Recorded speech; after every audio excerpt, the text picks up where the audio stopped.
Hi everybody, and welcome to your weekly reading, and this is the moon signs for the week. The moon phases, I guess you should say, or I should say, or you should, for May 30th to June the 5th. I cannot believe June the 5th, right?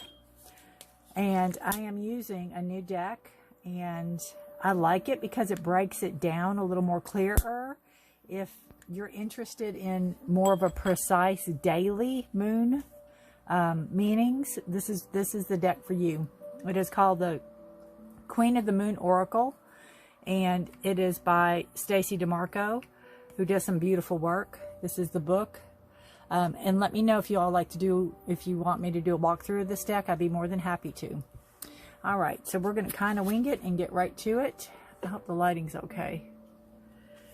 All right, so we start out on the 30th of May, and we have a waning gibbous moon. And we got glare. Okay, let me fix the lighting here a minute. Bear with, please.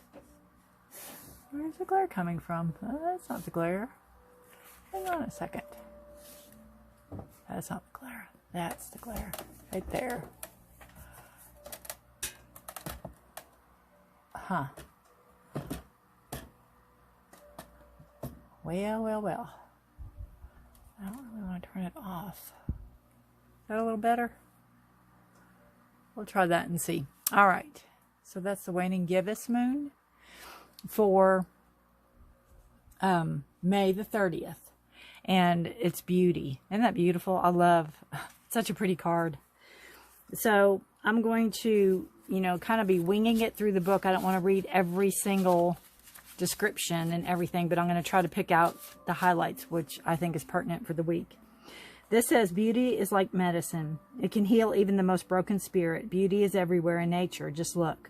Beauty comes in many forms, and we can choose to find it. I love how I look. Rid yourself of clutter and what you find disagreeable. Let's see. Real beauty is hypnotic, yet in reality has less to do with youth than it does the spirit coming through the skin. So, you need to think of what makes you beautiful. It doesn't have to be outward beauty. It's very easy to see somebody and think they're beautiful, but when you get to know them, they might not be beautiful. Beauty always comes from the inside.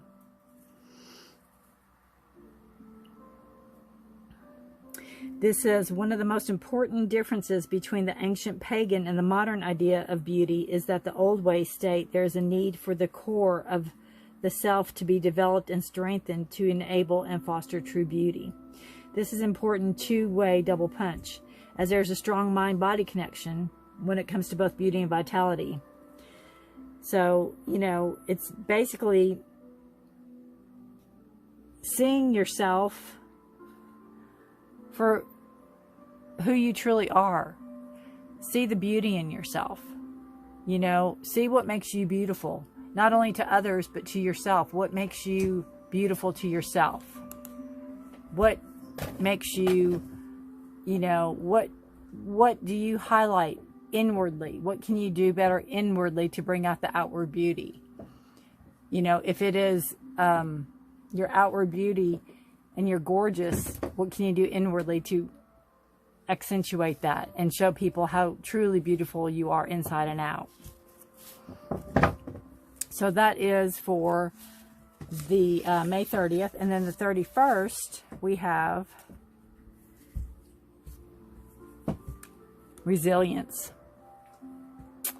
So it looks like a little struggle there. It reminds me of the Ten of Wands in the Tarot. I guess I can separate these. I don't have to put them all together right now. It looks like a burden, some burden. This is making mistakes builds resilience. I have learned my lessons from the mistakes I have made. I stand strong. I am an adult, and I act with responsibility. While we all have to go through times and periods of imbalance and difficulty, even of suffering, it's important we learn and grow and rely on our resilience. This is the true power from the inside out, building our reserve of resilience. This ability to stand strong and bounce back is something that has at its heart wisdom and learning. taken from experience. And having the resilience allows us the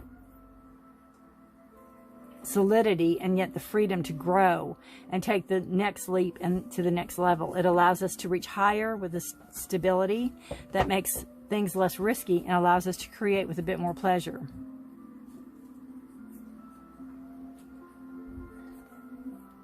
All right.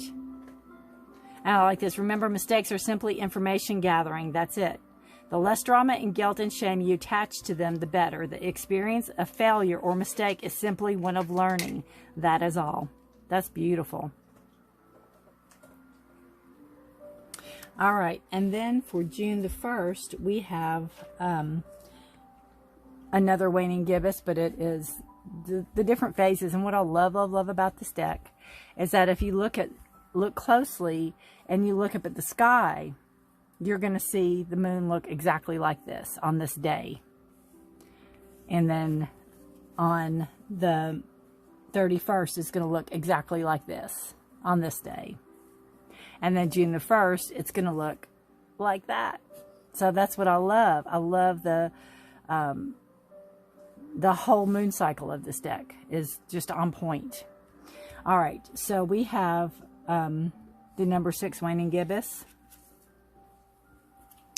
And let's see. Oops, I just jumped ahead. All right. Wisdom is more than knowledge. There may be something you aren't seeing and need to reach more thoroughly. Wisdom is gathered, but it takes time. Learn from your experience. You may wish to ask the opinion of a wise mentor if you are uncertain. It is often said that the body has its own innate wisdom. If healthy, it just knows what to do and does what it needs to keep us alive and moving without thinking too much.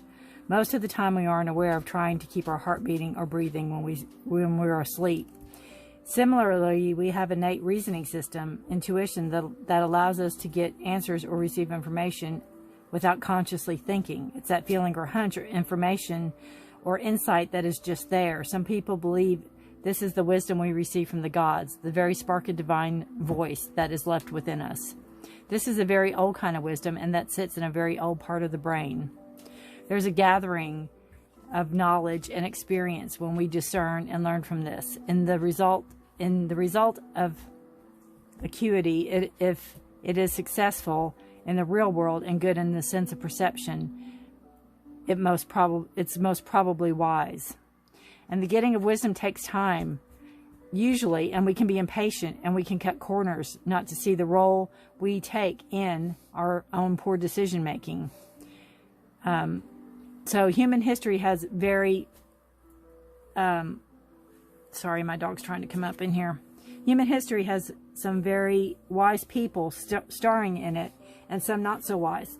Hang on just a second. Ozzy, get back, honey. We're getting all in the lights. Go on, back up. Thank you. Whew. All right. So we cannot always know it all, and the wise mentor or friend can not only save us from poor decision, but can also demonstrate how to be wise if we aren't quite there yet. So basically, you know, surround yourself with wiser people than you, because you can always learn, right? There's always learning. All right, and then we're going into, so that is May 30th, 31st, June 1st, and then we're going to go into the last quarter moon. And again, if you look up in the sky on June the 2nd, it will look like this, which I think is so cool. Isn't it cool? All right, this says, be where you are and be thankful. There's always something to be grateful for, no matter your suffering. Gratitude raises a lower vibration to a higher one. Do not allow yourself to be surrounded by too many negative people. Life is conspiring for you. So as we enter the last quarter moon on the lunar cycle, the energies begin to turn towards surrender and release. Let go of what we no longer need. It behooves us to pay attention to what we have right now, both positive and negative. So you can take some time out and list a few things that you're grateful for, and it can raise your vibration. You can also do this as you turn your powerful focus away from a story you have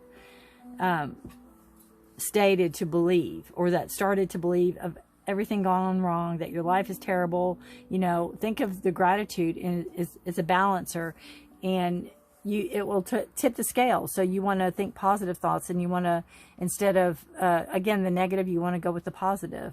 Have an attitude of gratitude, basically. All right.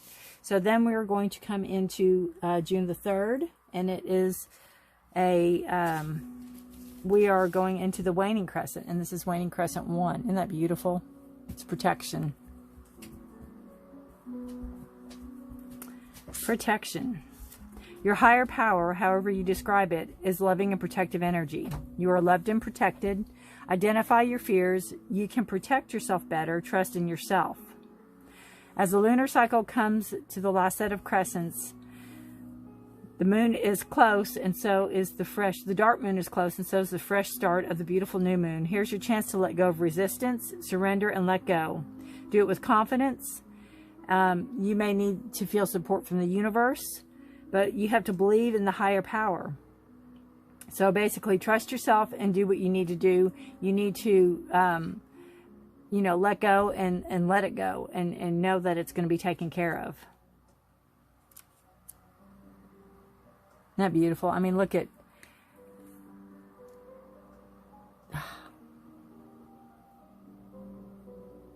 her trust in the bird, you know.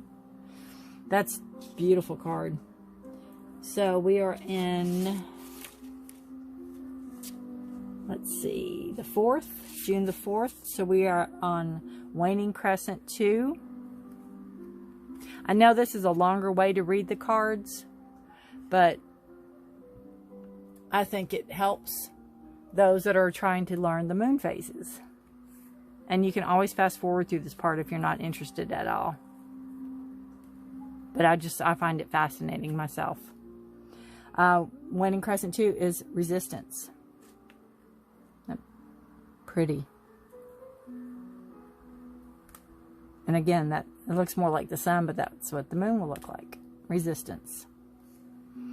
Familiarize yourself with how resistance manifests for you, the overt and the covert. What you can see, what you can't see. If you continue to have doors slammed in your face, turn around. There will be normally an open door. Procrastination is just another kind of fear. Move forward with confidence and persistence.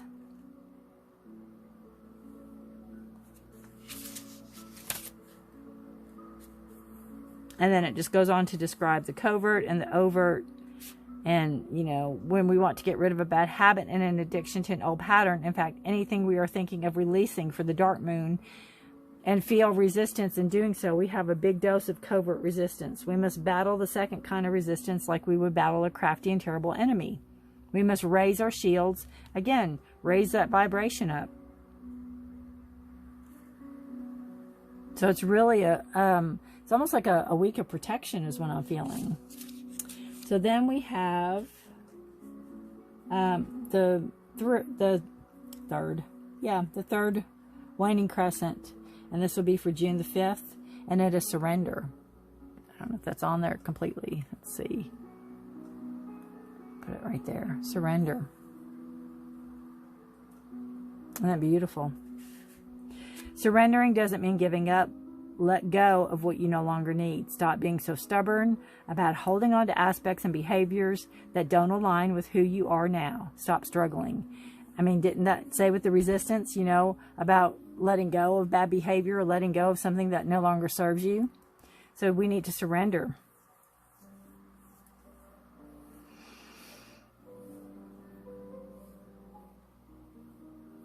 So it casts a protective shadow that allows us to be wide open as we need to be to do our work. We reveal safety to only the divine. We reveal safely to only the divine in ourselves, and then the light returns. So, you know, you can go within and letting go and surrendering our exposure, you know, expose ourselves. And all you have to do is to again, the higher power. It doesn't have to be, you know, to anybody or anything else. Just surrender to your greater good.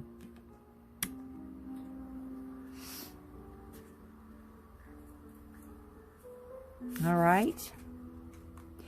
Very good. You'll have to let me know if you like these cards. I was using the Moonology Oracle, and I do like those too. They're, you know, beautiful.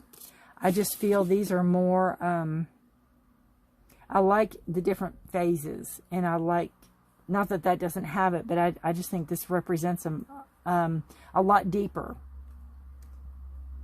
So again, if you would like a walkthrough of this, let me know, and I'll be more than happy to walk through this deck. It's beautiful, and we can delve further into it. I'll plan to use it next time too. All right. So, stay tuned. Your zodiac reading will be following this for the week of May the 30th to June the 5th. Hi Capricorn, and welcome to your weekly reading. This is for those that are born December 22nd to January 19th. And this is for the week of May 30th to June the 5th. And again, I think it is very much whenever you find this. You know, it could be 2035 and you find this reading. It is totally meant for you when you find this. Goodness, I'm dropping all my cards. All right, so I'm going to put this down here and we'll get started on your reading. Welcome to my channel. It's Forest for the Trees. I really appreciate you being here. Inner knowing, Capricorn. Beautiful. Inner knowing. Doesn't she look very, like, I've got a secret. How beautiful. Trusting your instincts. Inner knowing. All right. See what else we have. If you like a personal private reading with me, anything you need is in the description. The decks, the cards, everything. Just check it out and make yourself at home. All right. We have Six of Earth. Grounding energy. Beautiful. Balanced. Balanced. And Queen of Air. Wow. Capricorn. Beautiful. Beautiful. So you have an inner knowing. You have a trusting your intuition. You know, the Queen of Air is all about the truth. All about the wisdom, the truth, the knowledge.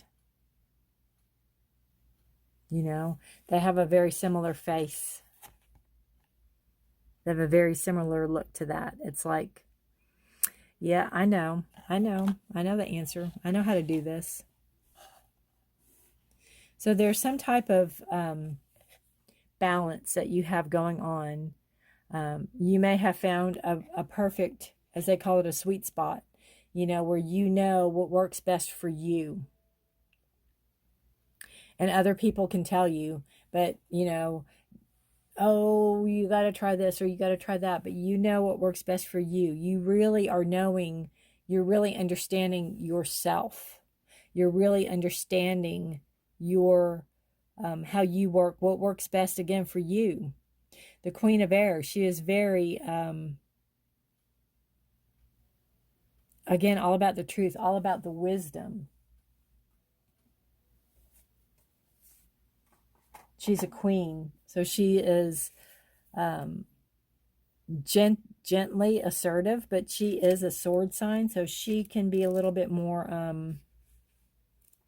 demanding, but in a nice way. It's like she can get what she wants in a nice way. Let's see what the book says about her. Setting healthy boundaries, strong self-esteem. Again, that's your inner knowing. You know what works best for you. Clear communication and well organized. A wordsmith. I have clarity of purpose. My intentions are in alignment with my understanding. There is always a strategy in the game called life. Can I let go of false truths and be rigorously honest with myself and others? And yes, you can, because I think that's what it is. I think you really have taken the time, Capricorn, to get to know yourself and know what works for you. I think you've done it with honesty. I think you've done it with, you know, it's a commitment. You made a commitment to yourself. Maybe it was to get healthy. Maybe it was, you know, to know what's best for you food-wise, or I don't know. But it's something about, it could be relationships. It could be, it's all about communication. It's all about talking and truth. speaking the truth, but then you have this beautiful grounding energy that's bringing you in balance. There's growth. There's stability here. There's harmony. There's peace.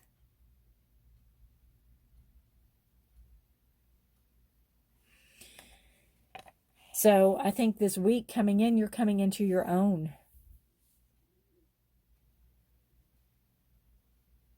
And you're very confident. If this has to do with a job, because it is, you know, the pentacle sign, the earth sign, you're very confident in coming into this.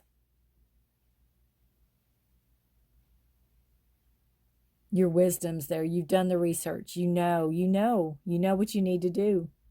So again, if this is something to do with a job and it's an interview or you're looking for a job, I'd say it's definitely yours. Or it could be that you got recognition for something at work that you knew would work, or that you'll get recognition.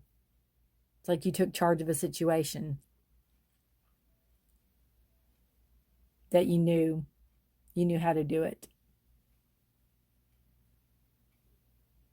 All right, beautiful reading, Capricorn. I would love to hear how this resonates with you. You can leave it in the comments below. Anything, again, you need is in the description. I thank you for watching. Have a wonderful week. I would love to hear how this resonates with you. Good luck to you. Bye for now.